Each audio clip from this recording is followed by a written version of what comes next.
अखिलेश यादव ने घोसी उपचुनाव की जीत के बाद बैठक बुलाई। बैठक में घोसी जीत के प्रहरी हुए शामिल।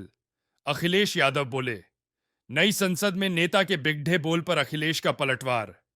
ऐसे नेता ऐसे सांसद को आजीवन पाबंदी लगानी चाहिए। अखिलेश इंडिया गठबंधन में सीट बंटवारे के सवाल पर अखिलेश का बयान, हम सीट मांग नहीं ले रहे। इस बार एलडीए 2.5 बढ़ रही है। हमारी पार्टी सबको साथ लेकर चलेंगे। पीएम के काशी आगमन पर अखिलेश का निशाना।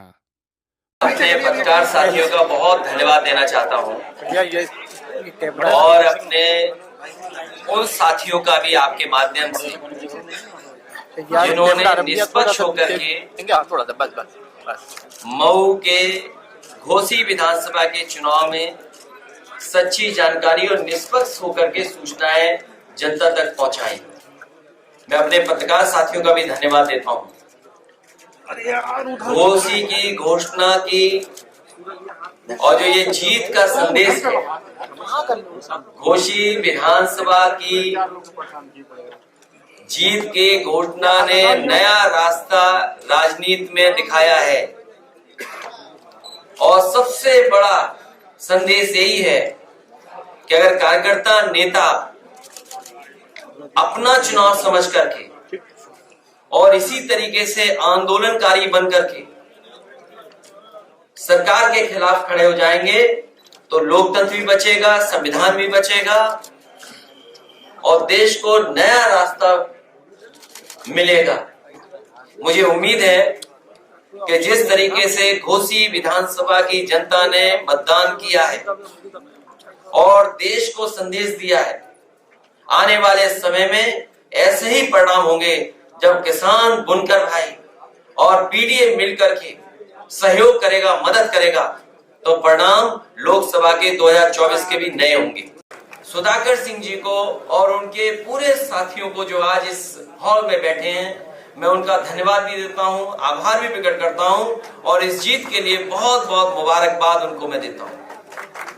सरकार जितना दबाव बनाना चाहती थी रेड कार्ड देकर या खास करके जो हमारे मुस्लिम भाई मतदाता जहां रहते हैं उनके ऊपर दबाव बनाने का काम किया, अधिकारियों के माध्यम से जो कुछ कर सकते थे वो किया, लेकिन उसके बावजूद भी घोसी की जनता सुधाकर सिंह जी के साथ खड़ी दिखाई दी। साइकिल चुनाव चिन्ह पे एक एक वोट डाल करके उन्होंने ऐतिहासिक परिणाम दिया। बीजेपी की रणनीति जान लो, समझ लो क्या है, इसलिए बीजेपी पे सोचिए, उसी के बारे में तय करिए। यहां पर हार हुई है मुख्यमंत्री जी की, आप गलतफहमी मत रहिएगा। आप ऐड के हिसाब से सवाल मत पूछिए, ऐड ज्यादा हो जाएगा तो उसी से आगे सवाल पूछेंगे आपसे। ये हार हुई है मुख्यमंत्री और सरकार की, इसलिए उनको सरकार को स्वीकार करना चाहिए कि हार उनकी हुई है। सर, अमेठी में संजय गांधी अस्पताल का लाइसेंस रद्द कर दिया गया, वरुण गांधी उप मुख्यमंत्री को पत्र लिखे। अच्छा, जो अस्पताल चल भी रहे वहां इलाज मिल रहा है क्या? आप लोहिया में चले जाइए, क्या इलाज मिल रहा है? पीजीआई में कल मैं होकर के आया हूं, क्या दुर्दशा है सोचिए आप। आज गरीब को इलाज नहीं मिल पा रहा है और ये सरकार बताए कि 10 साल में गरीब के लिए अगर कोई जिला अस्पताल बनाया हो तो बता दो। जो समाजवादियों ने एम्बुलेंस भी चलाई थी उसको भी बर्बाद कर दिया उन्होंने। अगर एक भी जिला अस्पताल बनाया हो जहां पर गरीब का इलाज हो रहा हो तो हमें सरकार बताए कि इस जिले में उन्होंने एक जिला अस्पताल बनाया है जहां पर गरीब को इलाज हो रहा। और दुर्भाग्य तो ऐसा है कि बताइए, डेंगू के मरीज नहीं बचा पा रहे। ये सरकार मामूली बुखार से जो पीड़ित गरीब है उसको इलाज नहीं दिला पा रहे। कासगंज एटा की खबर मैंने पढ़ी और सुनने में आया है 30 से ज्यादा लोग केवल डेंगू से जान चली गई। ये जो लोग $1 ट्रिलियन, $5 ट्रिलियन इकोनॉमी की बात कर रहे हैं, G20 के लोगों को बुला रहे हैं, तो वो क्या ये है कि हम बुखार से लोगों को नहीं बचा पा रहे हैं? और G20 वाले भी जान गए हैं कि घोसी उत्तर प्रदेश में मऊ में है। जी पर घोसी। जब मैंने आपसे कहा कि समाजवादी पार्टी के और समाजवादी लोगों का इतिहास उठा लीजिए, समाजवादियों ने लोगों को जोड़ने का काम किया है और बढ़ चढ़ करके भी अगर साथ लाने के लिए कुछ हमें त्याग भी करना पड़ा होगा तो त्याग भी किया है। लेकिन इस बार लड़ाई बड़ी है, 2024 की लोकतंत्र और संविधान बचाने की लड़ाई है। इसलिए हमारी पार्टी सबको साथ लेने के लिए तैयार है। अरे एक देश एक चुनाव, आप और हम यही उत्तर प्रदेश में काम करते हैं। अगर उत्तर प्रदेश में विधानसभा का भी चुनाव हो जाए 1 साल बाद या 6 महीने बाद, तो हम समाजवादियों से और उत्तर प्रदेश की जनता से ज्यादा खुश कौन होगा? अध्यक्ष जी सवाल इसलिए हो रहा है कि कांग्रेस भी सीटें मांग रही है।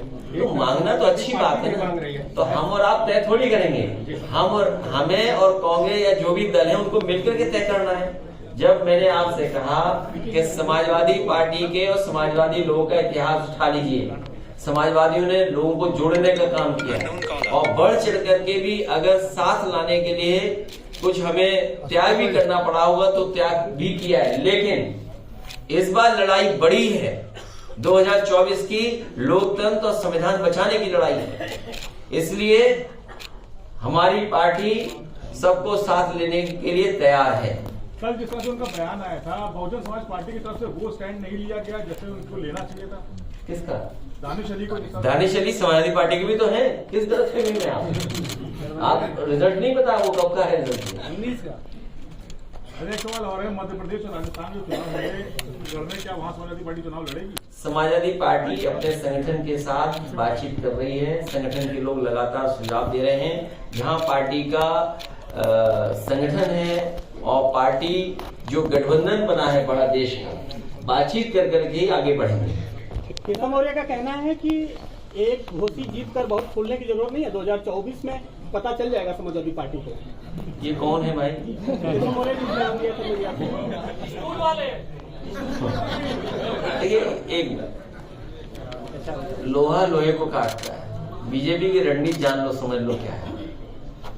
इसलिए बीजेपी पे सोचिए, उसी के बारे में तय करिए। यहाँ पर हार हुई है मुख्यमंत्री जी की, आप गलत फहमी मत रहिएगा। आप ऐड के हिसाब से सवाल मत पूछिए, ऐड ज्यादा हो जाएगा तो उसी से आगे सवाल पूछेंगे आपसे। ये हार हुई है मुख्यमंत्री और सरकार की, इसलिए उनको सरकार को स्वीकार करना चाहिए कि हार उनकी हुई है। सर, अमेठी में संजय गांधी अस्पताल का लाइसेंस रद्द कर दिया गया। वरुण गांधी